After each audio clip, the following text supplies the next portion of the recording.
Before we do a deep dive into the numbers, let's do a quick recap of where we are with respect to our goals. We've listed down our goals, we've listed down the year in which we want to achieve those goals, and also given an amount to how much money we need to achieve those goals.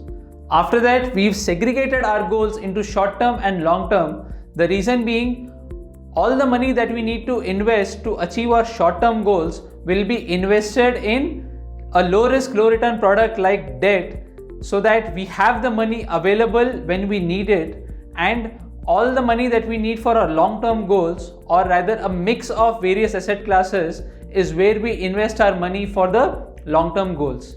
By assigning equities for long term goals, we achieve two major benefits. One, we reduce the risk associated with equities by investing in them for the long term. And second, we start enjoying the power of compounding by investing in equities for a long period of time and staying invested till we reach the maturity of our goals. So if you look at your list of goals, it can be the holiday that you want to take, it can be higher studies, buying a car or a house, or getting married, or even planning for your retirement. Whatever be your goal, how much you need to put aside for your portfolio is a function of the expected returns from your investments. And the expected returns from your investments is a function of your asset allocation. If you allocate your money towards high risk assets like equity, your expected return is going to be higher. But we will not do this randomly, right? We will do this based on what? Your asset allocation is in turn determined by your risk profile.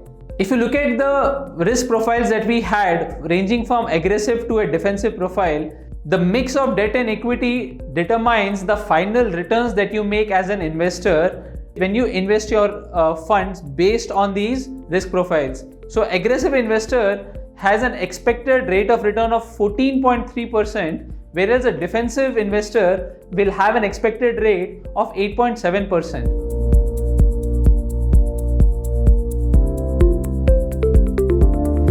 There is nothing right or wrong about the kind of returns you can expect. If you look at these return numbers, there is nothing right or wrong in terms of what you should be earning as an investor. If you are an aggressive investor and you're ready to take the extra risk, you can expect a higher return. But if you are a defensive investor, obviously you will take the path to lesser risk, and in turn you will get a lower return. It does not mean the aggressive investor is right or the defensive investor is wrong. You would choose the path which suits your risk profile the best, so that when you're investing the money, you're not worried every day waking up in the morning that the markets are volatile, what is happening with my money. When you take an informed decision of investing your money partly in equity and partly in debt, that gives you the kind of output that you see in terms of the expected returns, and that is why there is no right or wrong. You choose the path which is best suited for you as an investor. So to go about on the path of investing to achieve your goals, the first step is to know your goal and the future value. You list down the amount of the goals, and using the Wealth Cafe investing tool, you will get what is the expected future value or the amount that you will need at the point in time when you want to use the money for your goal. Once you've done that, the second step is to know the tenure of the goal. If the tenure is less than 3 years, then it is classified as a short-term goal and you put your money into debt.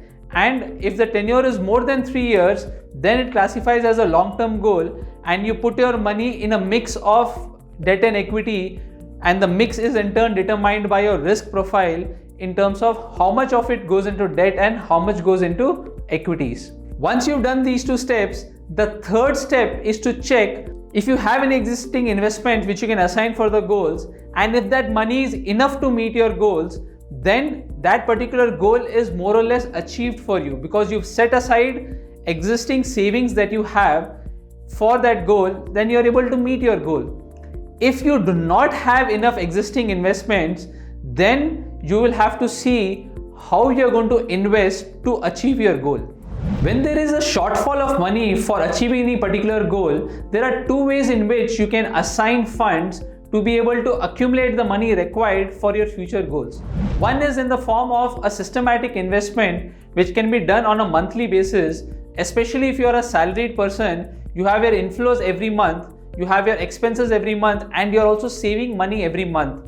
So this savings can be set aside for that particular goal, so that you know that by the end of the tenure, when the money is required for the goal, the money is available because you've been putting aside a certain amount of money each month. Otherwise, if you're not a salaried person or if you do not have regular cash flows, then you would want to put aside money as a lump sum. You can put that money aside today, or you can put that money aside a little later when it is available. But that is the second route of putting aside money for your goals, in the form of lump sum money as and when it is available to you if you do not have regular cash flows. Let's do a rundown with numbers to see how it will pan out if you decide to invest for a goal in the form of systematic investments each month or in the form of a lump sum investment.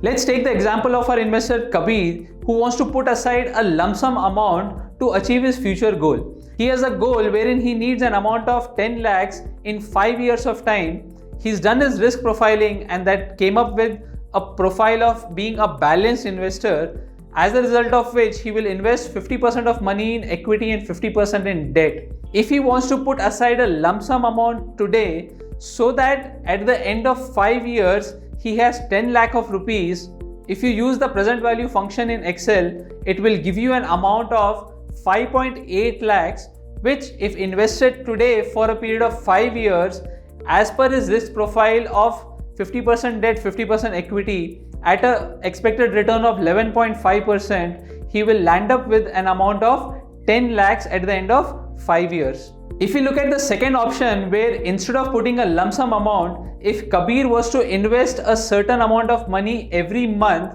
then how will it pan out? If you look at the numbers, his goal is the same. He wants to achieve an amount of 10 lakhs in 5 years. His profile and asset allocation remain the same. What changes his mode of investing. Instead of putting aside a lump sum amount, he decides to invest an amount in the form of monthly systematic investment plans. And if you use the PMT function in Excel, you will arrive at an amount of 12,409 if it is invested every month for the next 5 years at an expected return of 11.5%. It will end in a value of 10 lakhs at the end of 5 years. You need not worry about the Excel functions which I have mentioned, whether it is PMT or future value or present value, because they have already been set in the Wealth Cafe investing tool shared with you, and the one which you have used when you are setting and listing down your goals. Now with the example of Kabir, you've seen how if I were to set aside a lump sum amount versus setting aside an SIP amount, how I can go towards achieving my goal, which was 10 lakhs in 5 years. Now let's take up an example to understand, if I have two different risk profiles, how does it affect the amount of money that I need to put to achieving a goal. Let's go back and take the example of Arjun. He did his risk profiling and it came up with a profile of growth investor. So he's putting 30% of money in debt and 70% of money in equities. As per his risk profile, his expected return from his portfolio is 12.9%. Second, let's take our investor Imran, who did his risk profiling, and his profile is that of a conservative investor. So he will put only 30% of his money in equity, whereas 70% of money is allocated towards debt, and his expected return from his portfolio is hence lower at 10.1%. If both Arjun and Imran have a goal that they want to buy a car for an amount of 5 lakhs 5 years from now, at an inflation of 6%, they would have to set aside, or they would need 6.69 lakhs at the end of 5 years to be able to buy that car. To save for this car, if Arjun were to use the SIP route, he has to invest an amount of 7,997 per month for the next 5 years, so that he will be able to achieve this corpus of 6.69 lakhs. Similarly, if Imran were to use the SIP route, he will have to set aside an amount of 8,618 rupees per month for the next 5 years, so that he achieves this future value of 6.69 lakhs. Versus if Arjun were to go for the lump sum route, he has to set aside 3.77 lakhs so that it matures to 6.69 lakhs at the end of 5 years, whereas Imran needs to set aside an amount of 4.13 lakhs so that it matures to 6.69 lakhs at the end of 5 years. So you can see here that the amount of SIP or the lump sum required by Arjun is lower than the amount required by Imran, purely because Arjun has a growth risk profile which results in a higher expected returns from his investments, which has an impact of reducing the amount that he needs to set aside to achieve his goal.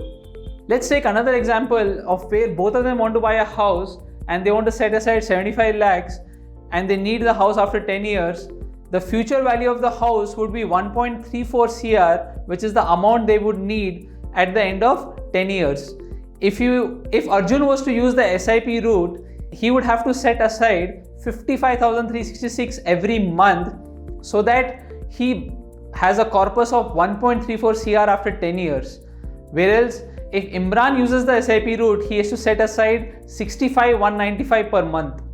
And if the same is done through the lump sum route, Arjun has to put aside 39.91 lakhs, whereas Imran has to put aside 51.31 lakhs. When you compare the difference between the amounts they both have to invest, when it is a long-term goal like house where it is 10 years, the difference in the amounts that they have to set aside, so that is the lump sum of 51 lakhs versus 39 lakhs, the amounts are much larger compared to the amount they need to set aside for a shorter term goal like car, where the difference in the amount for that goal is lesser. This is purely because over a long period of time, Arjun is expecting to earn a higher return, so he would have to invest a much smaller amount compared to Imran. So a person with a more aggressive risk profile will invest his funds in a more aggressive asset class, as a result of which he will expect a higher return, and when he wants to achieve a goal, he would be expected to set aside a smaller amount compared to a person who has a defensive risk profile. As I said before, neither of the persons is right or wrong. Each person is choosing the path or taking the journey in which he is most comfortable so that he has a peaceful night's sleep and also achieves his goal. Let's do a deep dive into the Wealth Cafe investing tool to help you arrive at how much you should invest to achieve your goals. If you open up the Wealth Cafe investment tool, you've already filled up the rows wherein we have listed down our goals, the amount of money we need for these goals today, and the number of years after which we need this money. Keeping up inflation amount, you will arrive at the future values. Once the tool has given you future values, you can mention if you have any existing savings that you can allocate towards these goals. If you have some savings, the number can be mentioned here, or else you can leave it blank.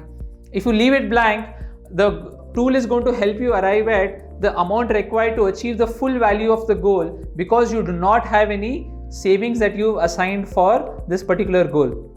Your expected return from the investments will be picked up based on your risk profile, which is already a part of your risk profile sheet. If you remember, we had listed down our inflows and outflows when we did the session 1 of module 1, and there we arrived at what our monthly savings are.